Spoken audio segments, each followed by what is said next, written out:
who made large impacts during the war, such as Rose O'Neill Greenough, Elizabeth Van Lew, and Kate Warren.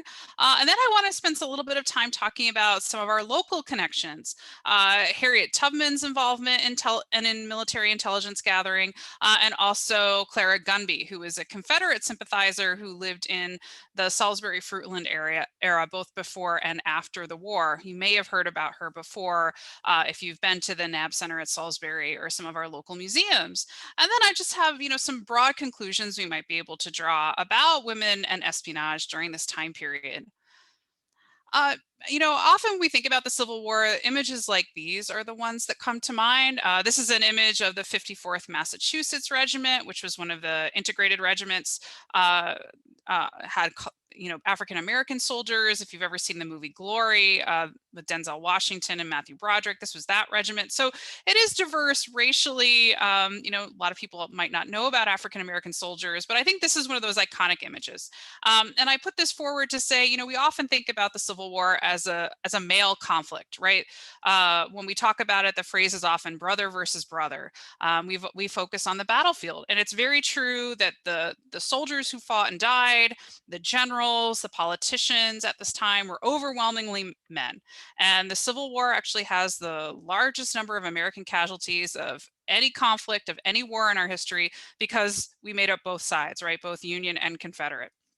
So it's absolutely true that this isn't a misleading or inaccurate image to think about. This was mostly it was men who suffered and died, and men who fought in the war, and men who enacted the laws. That's absolutely true. But I want to kind of challenge us, right, and to think about the many ways that women also participated in the Civil War. Brother versus brother is not the whole story. And if you think about, the amount of woman and manpower the war entailed, if you think about exactly how much effort, and we sometimes we talk about things, military historians will use the phrase total war, the total mobilization of a society into a conflict. Obviously those who participated in the war and the war effort, it's not just men. So women on both sides participated in various ways.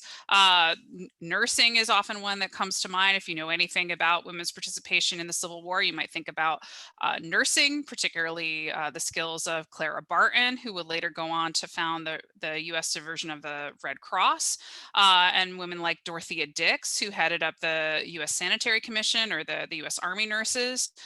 This was actually really pivotal time or moment for women in U.S. nursing. Prior to that, nursing had been seen as a predominantly male profession. There were a lot of misgivings about letting unmarried women travel away from their homes and participate in the conflict by nursing male soldiers. So they were already kind of transgressing gender lines there, but that's one way, right? Women also participated in fundraising. We did not have the kind of mobilization and well-funded military that we have today. So especially in the South, things were very, very ad hoc. And so women went door to door, they held concerts, they raised money to help provision the troops. Just kind of basic home front activities. Who do you think grew the food that fed the soldiers? And growing food was so important, especially in the South, right? The South was just on the whole less well provisioned, less well organized than the North, because it didn't have the industrial might that the North had. And also they were fighting on their territory. The North was beginning to take advantages of different technologies like canning and packaging. They had some of the first canned foods came about at the time of the Civil War to help provision the soldiers, which was good for them because they had longer supply lines. But yeah, who do you think was growing the food? And who was taking care of the home when men were off to war? It was often women. Right. A handful on both sides. There were women who dressed as men and were participated in the war as soldiers in disguise, and some of them left behind their narratives, and we can learn about them. Sometimes they did it out of patriotism. Sometimes they did it for money. Sometimes they did it because they wanted to follow a lover or a husband or a soldier or brother who was a soldier. But yes, women participated in the conflict as soldiers for many of the same reasons that young men did. And also as spies, right? That's what we're here to talk about today. Women also contributed to the war effort as spies and participated in espionage efforts and intelligence gathering, both Union and Confederate. And just to kind of give you an overview of what the state of espionage was during the Civil War, it's not like today. It isn't even like what it would be during World War One or World War II. There was no real formal intelligence service as we knew it at the start of the war. There was no CIA or FBI. And in fact, the needs of the war would actually kickstart intelligence gathering to try to make it something more formal and more organized. So different branches of the CIA can trace their lineage back to the Civil War, as well as things like the Secret Service, which is used to protect the president. But it was the need of the war, that mobilization effort, this massive conflict and a huge growth in the federal bureaucracy would lead to a more organized intelligence service. Though the CIA really takes its origins mostly from the Office of Strategic Services, which was founded in World War II. So we're not quite there yet. But, different, thinking about an organized federal formal intelligence gathering, it really does have its roots in the Civil War. And if you think about the nature of a civil war, just the very nature of it meant that there were sympathizers on both sides of this conflict. The Union especially would always find itself in hostile terrain because they were, for the most part, fighting the war on the Southern Front. And they also had the various border states, of which Maryland and Delaware were among them, which were states that were loyal to the Union, but still maintained slavery throughout the conflict. So you had very, very mixed loyalties, especially on the Eastern Shore, which we'll talk about when we talk about Clara Gumby. So Maryland, you'll find Maryland, the DC, this Delmarva region factors heavily into stories about women in espionage because it was the site of conflict, right? Because it was, you had the two capitals not very far away from each other, the Union capital in DC and the Confederate capital in Richmond. And, they're only a couple hours by car, not very far by train. So that would be really a hotbed of a lot of activity and a lot of people with divided loyalties.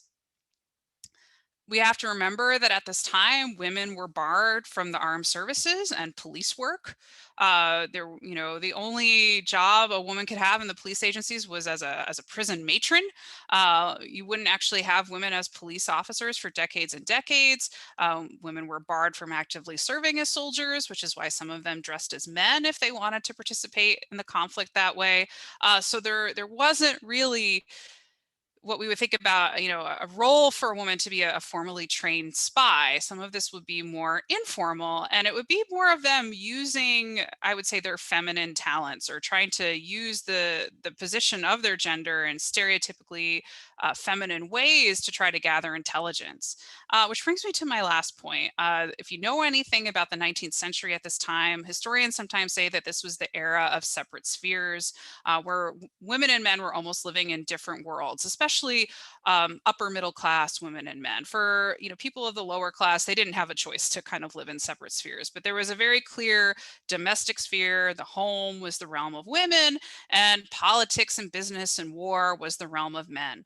And we often, I think, women's historians, we look at the point of view of, we think of all the things that women couldn't do, right? I just said women couldn't serve in the military, women couldn't serve openly in the police, women couldn't be politicians, right? We think of all the things that women were barred from doing, but in many ways, men were also barred from activities that women did. There were places that it was inappropriate for a man to go. A single man would not be allowed in a room full of ladies. He would not be allowed within that feminine sphere. It would have been strange for him to talk to a woman, especially an unmarried woman that wasn't among his relatives. So that meant that there was limitations in intelligence gathering. Women, because of some of these gender stereotypes, and especially the fact that men tended to underestimate them, made them great spies because they could go places that men could not go.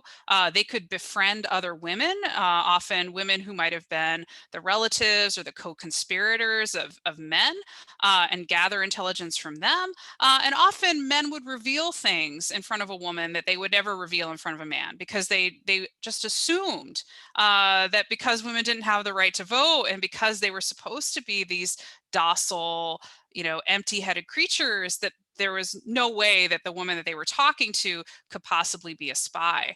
So this was very much, the women who participated in espionage, both North and South, took advantage of these stereotypes. They understood what they were, they understood that men underestimated them, and they used it to their advantage.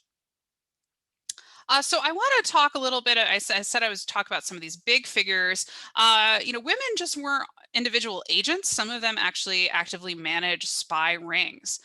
So they weren't always, just the ones out kind of gathering the raw materials of intelligence. Sometimes they were also actively managing these large intelligence gathering operations. And one woman who did this on the Confederate side was a woman named Rose ONeal Greenough, who lived in Washington, D.C. She got the nickname Rebel Rose, or sometimes she was called the Wild Rose for her sympathies for the Confederacy.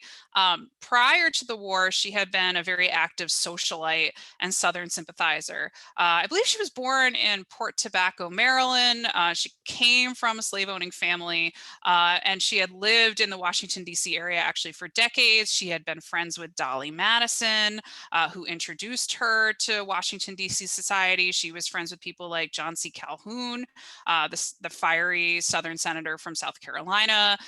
She had been friends with people like James Buchanan, the former president, who, although he was a Northerner, he was, you might say he was a Copperhead or a doughface.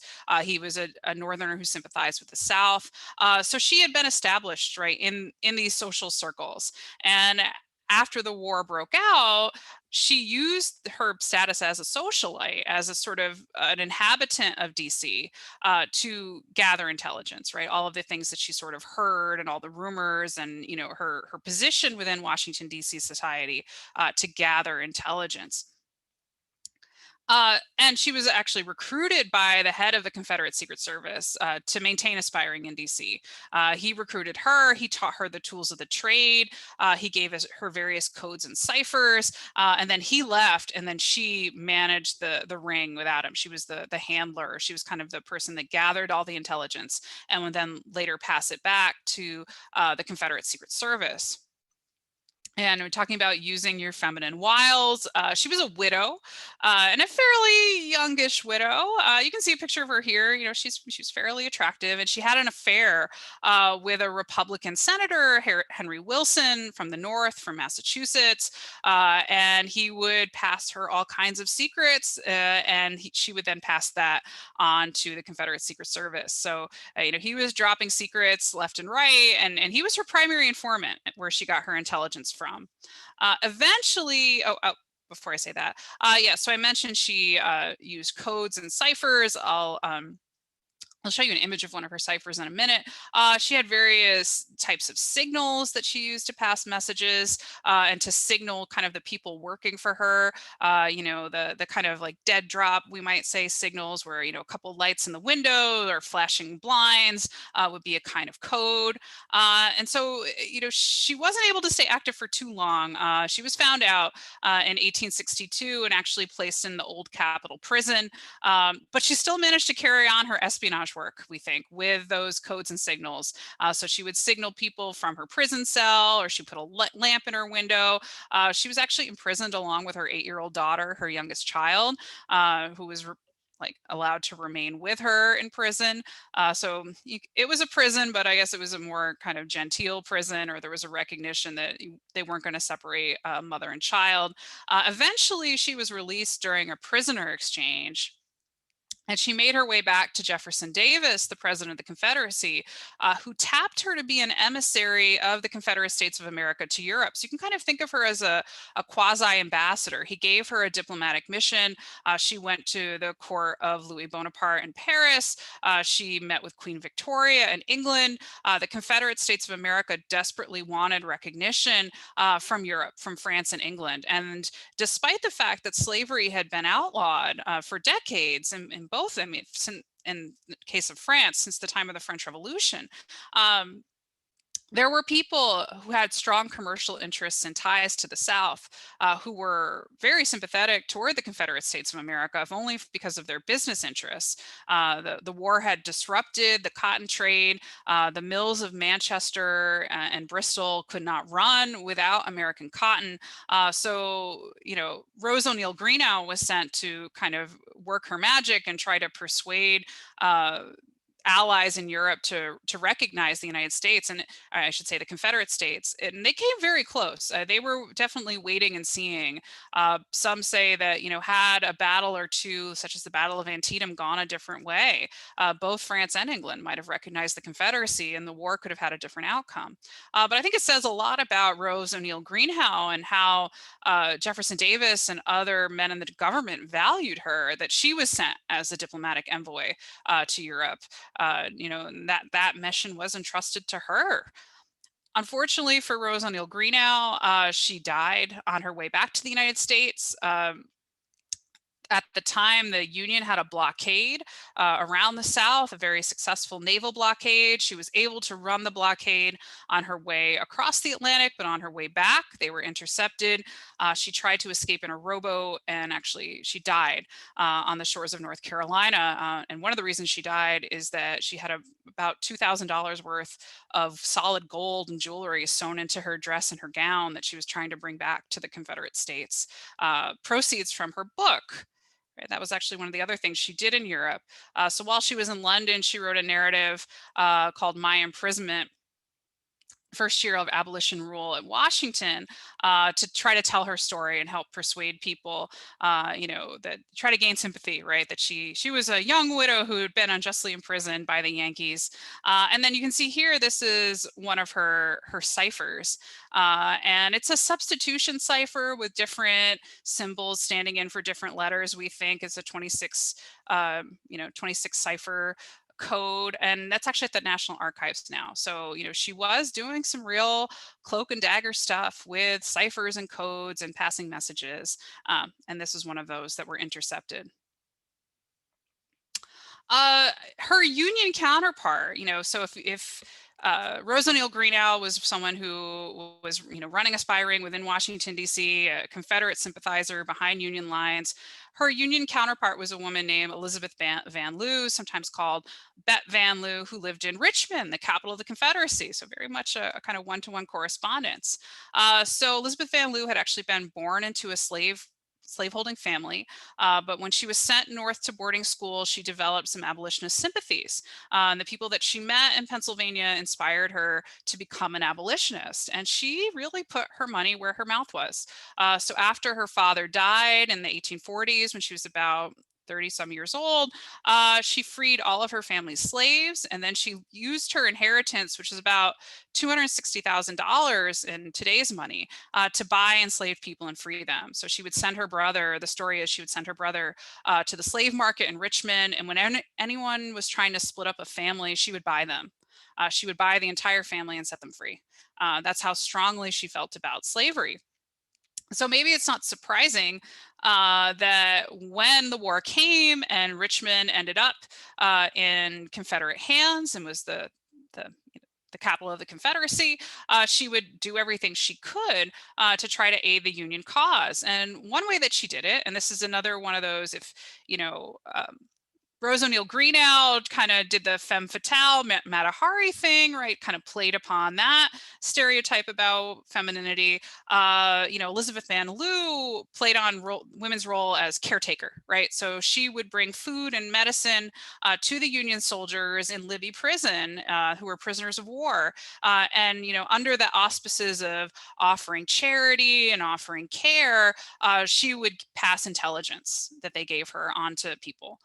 So she was able to kind of, you know, show herself as, oh, I'm just this, you know, quiet old maid, matron lady caring for the sick soldiers in the prison.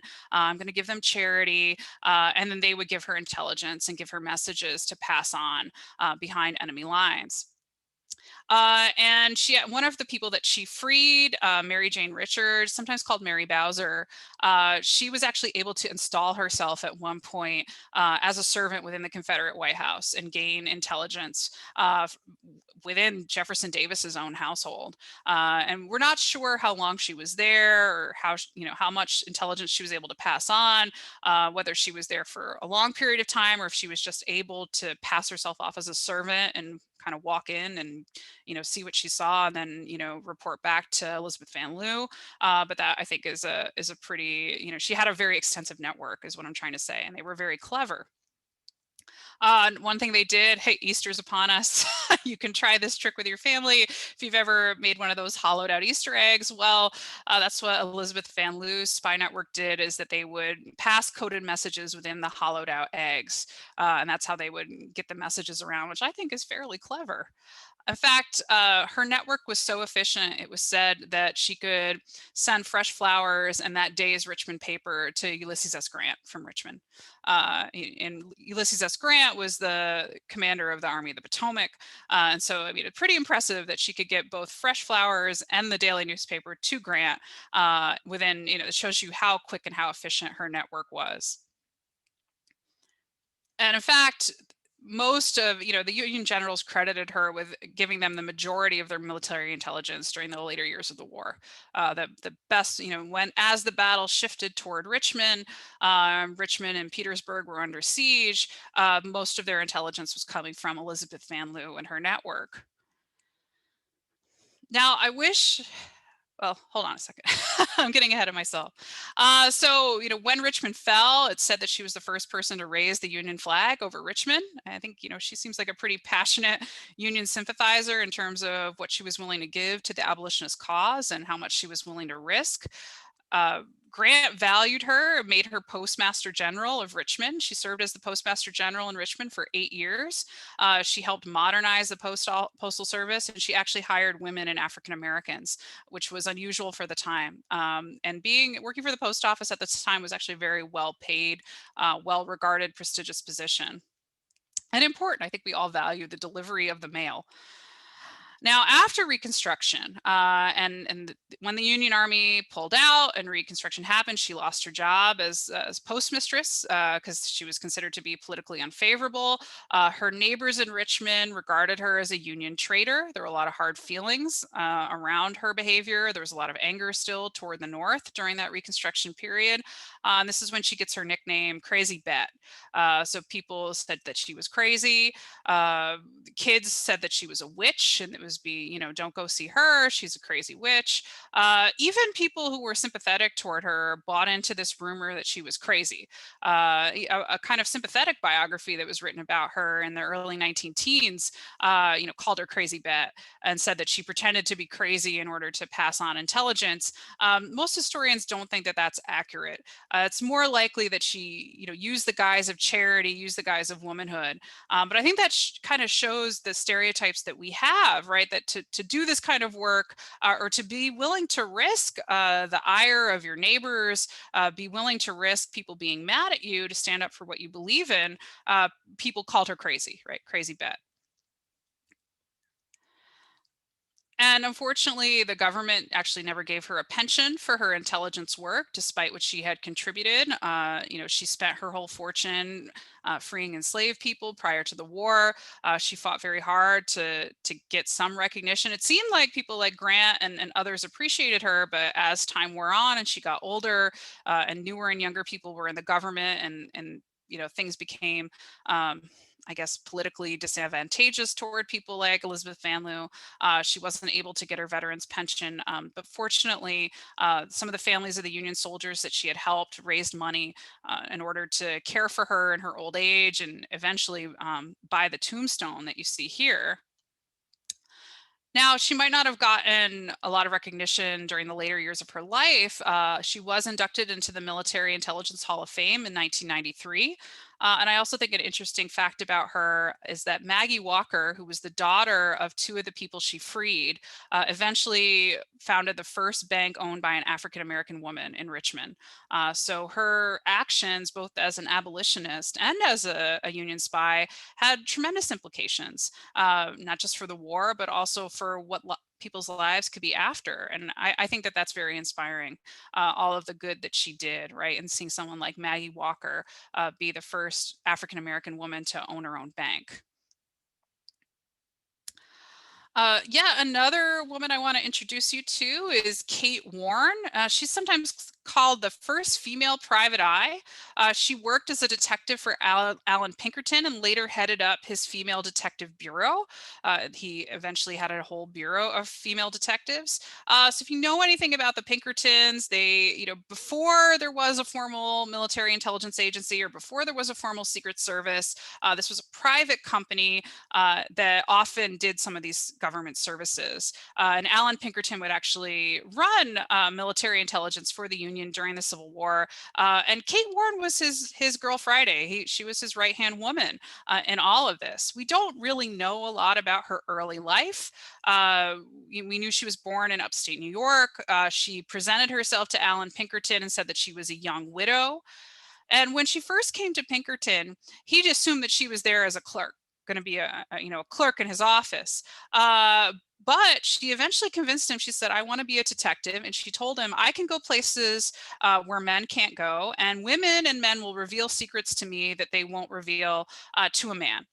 She said, men get boastful in front of women, and that's how they reveal their secrets. Another trick of hers is that she would sometimes befriend the wives of criminals and gangsters, and then their wives and girlfriends would tell her their secrets. She's most notable, or one of her biggest accomplishments, is she helped foil the Baltimore plot of 1861 against President Lincoln, which was the first assassination attempt, actually before Lincoln ever took office. He was making his way from Illinois to Washington, D.C. She had kind of ensconced herself within a bunch of secessionist sympathizers in Baltimore, and she was able to pass herself off as a Southern belle. She put on a very thick accent, and she learned of this plot to assassinate Lincoln when he changed trains. They knew he would have to walk through the Baltimore train station and have to get out of his carriage on his way to Washington, D.C.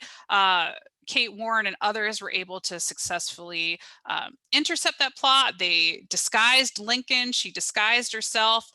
She apparently stayed up with him all night, riding alongside the future president. And supposedly her vigil, the way she kept watch over Lincoln on this whole journey, inspired what would become the Pinkertons' motto, which was "We never sleep." And if you've ever seen the logo for the old Pinkerton Detective Agency, it's an eye, like a private eye, and with "We never sleep" underneath it. And inspired by Kate Warren and her ability to foil this plot against Lincoln and allow him to assume the presidency. So she was a master, a mistress of disguise, the Southern Belle disguise. She was able to mix in secessionist circles. She had several aliases. We think she might have at some point even disguised herself as a man or tried to pass herself off as a Union soldier. And then, she had started as a detective and had been working for Pinkerton prior to the war, doing kind of, working more like embezzlement or private espionage cases. But then during the war, she would help transition to military intelligence. And we're not sure, but this is perhaps a rumor of what she might have looked like disguised as a man. This image has not been authenticated, but I find her to be a very fascinating figure, especially as someone who loves crime dramas. And if you want to hear about the origins of the first woman to do police work and the first woman to do espionage work, look no farther than Kate Warren. I did promise I would talk a little bit about our local connections. Of course, I have to talk about Harriet Tubman of Cambridge, Maryland. And I think most of us know, right, that Harriet Tubman helped free slaves from Cambridge, Maryland, from Dorchester County. That's what she's most famous for. But I feel her intelligence work during the war effort is less well known. So she helped lead an 1863 raid on some South Carolina coastal plantations that freed over 750 slaves. It's also known as the Battle of Combahee River. It was the first and only military action planned by a woman, right? Not only did she gather the intelligence, she found out where the river was mined. She recruited the slaves on the plantation and helped spread the word that this action was going to be happening. She actually carried it out. She led the action herself. So she gathered the intelligence, she planned the action in cooperation with the Union generals, and then she actually carried it out. She recruited a bunch of mariners to sort of sail up the river around these mines. They would go to these plantation homes, set them on fire, free the enslaved people. The enslaved people would join them. They would go up to the next plantation. And eventually, over the course of a couple days, they were able to free over 750 people, many who later went on to join the Union Army. And this is the connection, which I think is really interesting and inspiring. She based her tactics, right? The tactics for the Combahee River raid were based on her 13 rescue missions to the Eastern Shore, in which she freed 70 people. So Harriet Tubman escaped from slavery, and then she went back 13 times. She kept going back many times to free her family and relations. The Eastern Shore of Maryland and the southern coastal plantations in South Carolina had very similar waterways, very similar kind of lowland, marshy climate and geography. And so it was familiar to Harriet Tubman. She knew how to work in those circumstances. She knew how to sneak around at night and to sail up in the kind of little tiny waterways. And so she used what she learned on the Eastern Shore to plan the Combahee River raid. She also served as a nurse and a cook, a spy, a scout for the Union Army. She wore all kinds of hats. After the Combahee River raid, she would again serve in her services as a scout and as a spy. And this is what's very frustrating again about the story, despite what she had done, right? Despite the fact that she planned out and led this very successful military action that freed over 700 people, and she had, rendered all of these services to the Union Army, they refused to grant her a soldier's pension toward the end of her life. They gave her a widow's pension because she had married a Union soldier who had died. And they were able to give her a nurse's pension. But they would not recognize that the work she had done was equivalent to that of a soldier, which was the highest pension you could get at the time.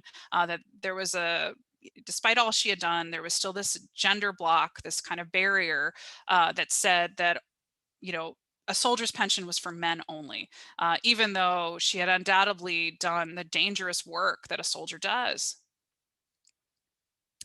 Finally, I wanted to talk about another local figure, Clara Gumby, on the Confederate side.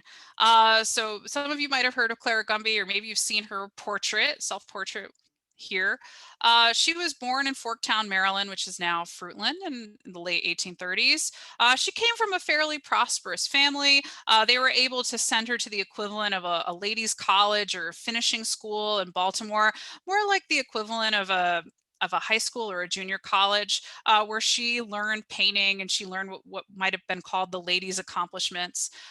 She was known as a joker. She terrorized her professors and other students. She was definitely a bit of a troublemaker, and eventually became an accomplished artist and painter. And you can see her self-portrait here, which is at the Nabb Center at Salisbury University. Now, when the war came, I mentioned Maryland was a border state, and you might have known that. But the Eastern Shore in particular represented a dilemma for the Union. They believed that the Eastern Shore was a hotbed of Confederate sympathy, so much that they actually placed Salisbury under martial law. So the Union Army had suspended government, was totally in charge in the town of Salisbury. You had Union troops all over the place just to try to keep the Eastern Shore from defecting to the Confederacy, or to keep them from harboring Confederate soldiers and spies. If you think about it, we're fairly close to the Virginia border. Many people here, had owned slaves, so there was a kind of a sympathy in that direction. And as I mentioned before, the border states like Maryland were not required to relinquish their slaves to stay in the Union, although Maryland would eventually emancipate them before the 13th Amendment outlawed slavery. So all of this to set the stage for Clara Gumby. It was known she had two brothers who were fighting in the war, who were serving in the Confederate Army. She was very much a Confederate sympathizer. She resented the fact that her home was under military occupation. And the soldiers, the Union soldiers, in order to provoke her, hung an American flag outside her door, with the idea being that if she went outside the door, that she would have to salute the flag and pay her respects to the flag. Well, Clara didn't like that. The story was she climbed out a window instead so that she wouldn't have to salute the Union flag. Eventually, they trapped her. The fact that she would never salute the flag got her in trouble with the Union Army. They took her to Baltimore and had a federal trial, and they tried to get her to sign an oath of loyalty, which she refused to sign. And that landed her in Fortress Monroe, which is actually where Rose O'Neal Greenough was imprisoned at one point. They held a lot of Confederate spies. Fortress Monroe is actually in Hampton Roads Harbor, and that was one of those areas that was controlled by the Navy under the blockade. So there were a lot of Confederate sympathizers inside Fortress Monroe. Now, I don't know if Clara Gumby had wanted to be a Confederate spy prior to Fortress Monroe, but her imprisonment certainly radicalized her. You can see this is her portrait she actually painted of her imprisonment, on this kind of lonely harbor. So Clara gets imprisoned for treason. And while she's in there, she meets Amy McCormick, who passes her intelligence to give to Jefferson Davis, the president of the Confederacy.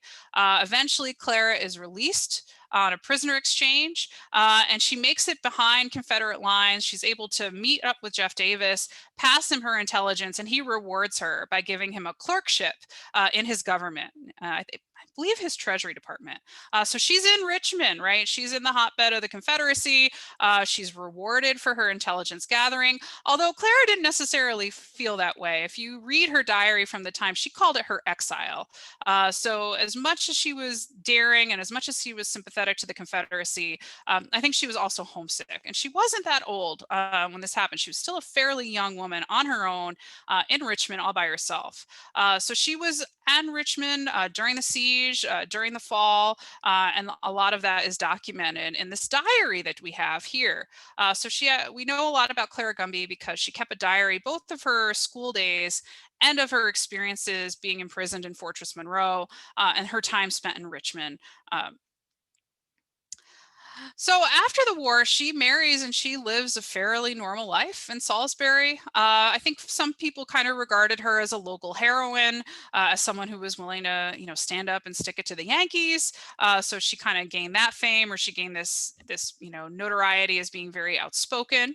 You can visit her grave today in Parsons Cemetery. Her paintings, of which I showed you a couple, one, her self-portraits at the Nabb Center at Salisbury, but she has other paintings that have been donated to Poplar Hill Mansion in Salisbury. If you've never been there, I invite you to check it out when it reopens. I don't think they're open yet, but you can see Clara Gumby's paintings. Including, I believe, that one of Fortress Monroe, and you get a sense of her life. And it's also a fun place to go. It's free. It's usually open on the weekends. It's a very well-preserved home. Sometimes they have, historic interpretations and dancing there. So I invite you to check it out, take a tour of the house and see some of Clara Gumby's artifacts. Her diary, if you're curious about it, is available at the Nabb Center at Salisbury University. And you can also find it at the Internet Archive. So I actually pull that up. So fortunately for you, someone has transcribed Clara Gumby's entire diary. Most of it is actually about her school days, but the later parts of the diary do deal with her imprisonment and captivity at Fortress Monroe. So this has all been scanned. It's online if you want to peruse it at your leisure. And this is actually Clara Gumby's home in Forktown, what is now Fruitland, Division Street in Fruitland. This is what it would have looked like around the time when she lived there in the late 19th century. I believe it's still there, but it doesn't quite look as period accurate as it does today. And there has been a move, an effort to try to get it on the Maryland Register of Historic Places, just because she is such a notable, notorious figure. So just some conclusions about women in espionage that I'd like to leave you with before I take a few questions. Why did women spy? Well, I think they spied for the same reasons that men spied, to protect their homes, to protect their country, their families, or, out of moral conviction, right? And people on both sides of the conflict felt that what they believed was morally correct, even though we might see it as not necessarily in line with our values today. The people who supported the Confederacy, like Clara Gumby or Rose O'Neal Greenough, felt that their beliefs were morally right and morally correct as much as people like Elizabeth Van Lew and Harriet Tubman and Kate Warren felt that the beliefs of the Union were morally correct. And women made great spies, right? The gender stereotypes of the time really led men to underestimate them. And you might also have noticed that they tended to receive gentler punishments. None of these women were executed for treason. Some of them might have been imprisoned, but they didn't. There was sort of a catch and release where they were willing to let them go, and sometimes that led to them spying again or spying some more. So they weren't really able to see them as agents of espionage, and they really weren't willing to punish them as traitors either. Now, unfortunately, this is a double-edged sword because the same thing that made them good spies, those gender stereotypes that led men to underestimate them, often, especially in the case of some of the Union spies like Elizabeth Van Lew and Harriet Tubman, led them to not getting the recognition they deserved for their intelligence work, to seeing them as being real agents, as being doing the equivalent dangerous work that men did.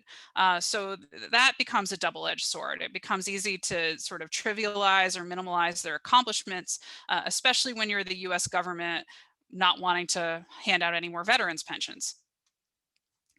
And I also just want to make the point that, yes, they played an important role in the Civil War, but they also played an important role in the founding of US intelligence. As I mentioned before, this was really the moment that sparked the growth of a US intelligence agency, of having a formal intelligence gathering operation.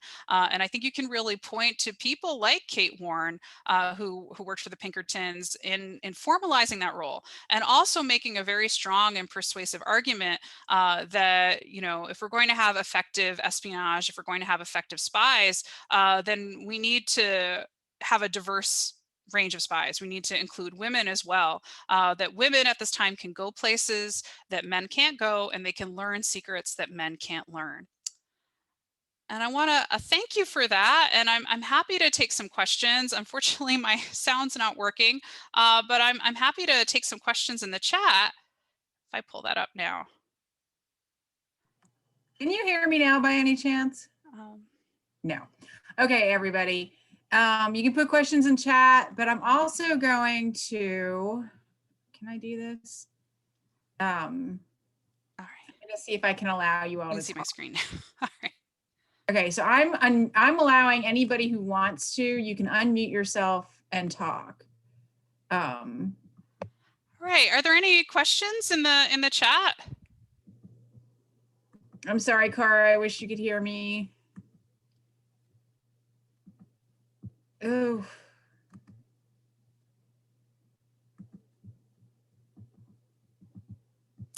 I did just want to share with you all that these are some works I found helpful in putting together this lecture for today.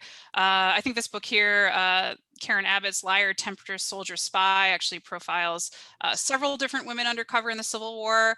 There's a book here about Rose O'Neal Greene. You can read Clara Gumby's journal. You can search for it at archive.org.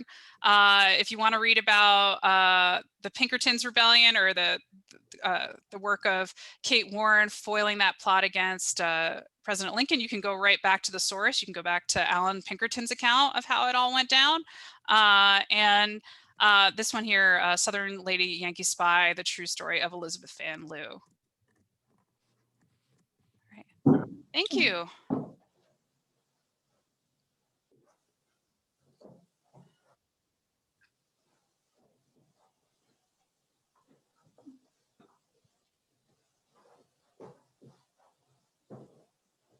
I can't hear her.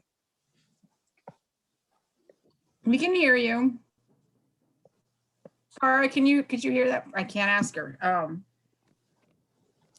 Did their families support them while they were performing spy duties? Lori, I think that's a really good question. And I think you noticed that several of these women were single or widowed. And I think in the case of Elizabeth Van Lew, her larger extended family did support her. In fact, she was buried alongside of her niece, who was her companion through much of her later life. And there are stories of her brother helping her with her abolitionist activities. So that does seem to have been a kind of larger Van Lew family affair. She had this larger network. But you'll notice some of these other women, like Kate Warren was a widow. So was Rose ONeal Greene, although she did have her children with her. And I think in particular, their status as widows in some cases, it gave them an advantage because they weren't at home with the children. And in the case of Rose ONeal Greene, you know, she didn't have a husband to be accountable to. And so she could, you know, seduce senators for information if she wanted to. Yeah, but I think certainly for some of them, I don't think Kate Warren would have been able to do the work that she did if she was married. And we know very little about her personal life. No, that's a great question. Any specifically related to Berlin details? I don't know of any specific Berlin stories. I wish I did. If anybody else has some, you can feel free to pass them along. I know mostly about Salisbury. There's a Union Cemetery off of 50 in Salisbury. It's actually behind the Arby's. So you're driving along 50 and you see the Arby's. There's a Union Cemetery, and there weren't any battles fought here, but it was actually, there was an epidemic, and the field hospital was where the hospital in Salisbury is today. And so a lot of these soldiers, they got sick and they died, and so that's why they're buried in Salisbury. How was Greene received in Europe? She was apparently quite the toast of Europe. She was very well received by the French court, Queen Victoria was willing to meet with her. So, you know, she had a reputation for being this, you know, gracious, charming. She had been a socialite and had kind of moved in those circles in DC before. So I think she had the social skills. And as I mentioned, there were many people in France and England that were sympathetic toward the Confederacy. Oh, did they recover the gold and jewels from her dress? I think they must have, because they know it, and they found her body, and it was all of this stuff was, you know, laced into her gown, and so that's how they know. And it was actually the proceeds from her book, so she was trying to take that back with her. But that wasn't uncommon at the time to sew money or jewels into your dresses or into your gowns. That was also one of her spy techniques, is that she would sometimes sew messages into her clothes and pass messages that way.